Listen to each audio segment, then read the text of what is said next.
ಹೆಸರಿನ ಹಿನ್ನೆಲೆ. ಕರ್ನಾಟಕ ಎಂಬ ಹೆಸರು ಪ್ರಾಚೀನ ಕಾಲದಿಂದಲೂ ಬಳಕೆಯಲ್ಲಿದೆ.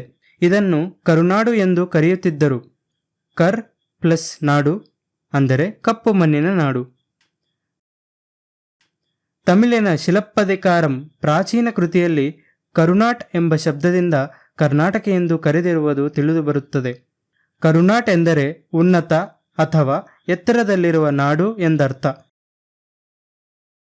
ಇದು ಹಿಂದೆ ಕಾವೇರಿ ನದಿಯಿಂದ ಗೋದಾವರಿ ನದಿಯವರೆಗೂ ಹಬ್ಬಿತ್ತೆಂದು ನೃಪತುಂಗನ ಆಸ್ಥಾನ ಕವಿ ಶ್ರೀ ವಿಜಯನ ಅಲಂಕಾರ ಗ್ರಂಥ ಕವಿರಾಜ ಮಾರ್ಗದಲ್ಲಿ ಉಲ್ಲೇಖಿಸಲಾಗಿದೆ.